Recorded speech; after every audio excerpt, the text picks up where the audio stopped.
ನೋಡಿ, ಕಾಂಗ್ರೆಸ್ ಪಕ್ಷದಲ್ಲಿ high voltage ಸಭೆಯಲ್ಲಿ ಆಗಿದ್ದಾದ್ರೂ ಏನಪ್ಪಾ ಹಾಗಾದ್ರೆ? ಎಐಸಿಸಿ ಕಚೇರಿಯಲ್ಲಿ ಆಗಿದ್ದಾದ್ರೂ ಏನು? ಎಐಸಿಸಿ ಸರಣಿ ಸಭೆಯಲ್ಲಿ ಸಿಎಂ ಕುರ್ಚಿ ವಿಚಾರ ಚರ್ಚೆನೇ ಆಗ್ಲಿಲ್ವಾ ಹಾಗಾದ್ರೆ? ಹೈಕಮಾಂಡ್ ನೇತೃತ್ವದಲ್ಲಿ ಕ್ಲೈಮ್ಯಾಕ್ಸ್ ಹಂತಕ್ಕೆ ಸಭೆ ನಡೆಯಿತು.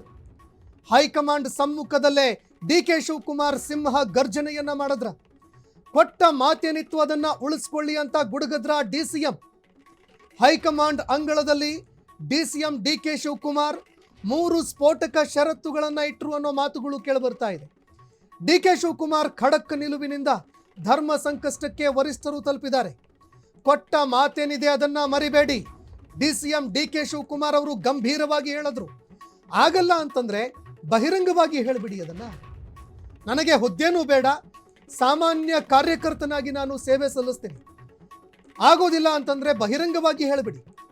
ಡಿಸಿಎಂ ಡಿಕೆ ಶಿವಕುಮಾರ್ ಕೆಪಿಸಿಸಿ ಅಧ್ಯಕ್ಷ ಸ್ಥಾನಕ್ಕೂ ಕೂಡ ನಾನು ರಾಜೀನಾಮೆ ಕೊಡೋದಕ್ಕೂ ಕೂಡ ಸಿದ್ಧ ಅಂತ ಹೇಳಿದ್ರಂತೆ.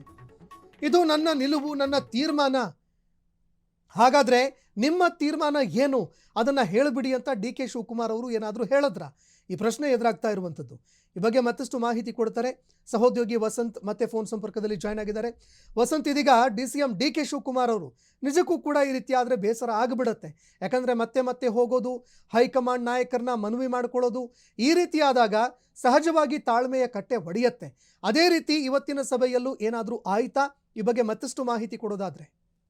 ಸಂತೋಷ್, ಸಹಜವಾಗಿನೇ ಆ ಒಂದು ನಿರಾಸೆ ಡಿಕೆ ಶಿವಕುಮಾರ್ಗಿತ್ತು. ಬಹುಶಃ ನಿರಾಸೆ ಅಥವಾ ಅಸಮಾಧಾನ ಸ್ಫೋಟಗೊಂಡಿರಬಹುದು ಸಭೆಯಲ್ಲಿ. ಯಾಕೆಂದ್ರೆ ಕಳೆದ 6 ತಿಂಗಳಿಂದ ಬರೀ ಇದೇ ನಡೀತಾ ಇದೆ. 2.5 ವರ್ಷ ನಂತರದಲ್ಲಿ ಪವರ್ ಶೇರಿಂಗ್ ಆಗುತ್ತೆ ಅನ್ನುವಂತ ಒಂದು ನಿರೀಕ್ಷೆಯನ್ನ ಇಟ್ಕೊಂಡಿದ್ದಂಥವ್ರು ಪ್ರತಿ ಬಾರಿ ದೆಹಲಿಗೆ ತೆರಳಿದಂತ ಸಂದರ್ಭ ಹೋಗೋದು, ನಿರಾಸೆ ಮಗ ಹೊತ್ತು ವಾಪಸ್ ಬರೋದು. ಒಂದ್ ರೀತಿ ಹೈಕಮಾಂಡ್ ನಾಯಕರನ್ನ ಭೇಟಿ ಮಾಡೋದು ಬರುವುದು ಅಂತಂದಾಗ ಒಂದ್ ರೀತಿ ತವರನ ಕಥೆ ಅಂತ ಆಗೋಗಿತ್ತು ಡಿಕೆ ಶಿವಕುಮಾರ್ದು.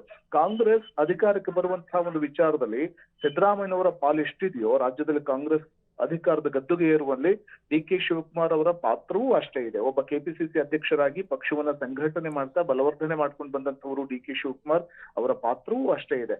ಸೊ ಇಲ್ಲಿ ಏನ್ ಗದ್ದುಗೆ ವಿಚಾರದಲ್ಲಿ 2.5 ವರ್ಷ ಅಂತ ಏನಾದ್ರು ಹೈಕಮಾಂಡ್ ಮುಂದೆ ಒಪ್ಪಂದವಾಗಿದ್ರೆ ಆ ಒಪ್ಪಂದದ ಅನ್ವಯ ಯಾಕೆ ನಡ್ಕೋತಾ ಇಲ್ಲ ಹೈಕಮಾಂಡ್? ಇದು ಸಹಜವಾಗಿ ಡಿಕೆ ಶಿವಕುಮಾರ್ ಅವ್ರನ್ನ ಕಾಡ್ತಾ ಇರುವಂತಹ ಪ್ರಶ್ನೆ.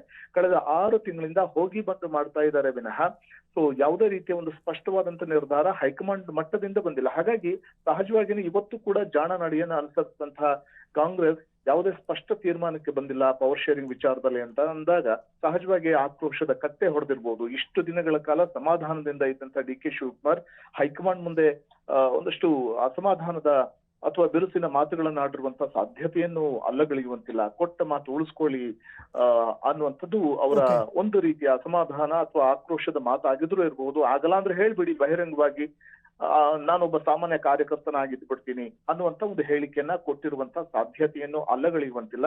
ಆ ಮೂಲಕ ಅವರು ಬಹಿರಂಗವಾಗಿ ತಮ್ಮ ಅಸಮಾಧಾನವನ್ನ ಹೈಕಮಾಂಡ್ ಮುಂದೆ ತೋರ್ಪಡಿಸಿಕೊಂಡಿರುವಂತ ಸಾಧ್ಯತೆ ಇದೆ. ಸಂತೋಷ್, ಧನ್ಯವಾದಗಳು ವಸಂತ್ ಕುಮಾರ್ ನಿಮ್ಮೆಲ್ಲ ಮಾಹಿತಿಗೆ.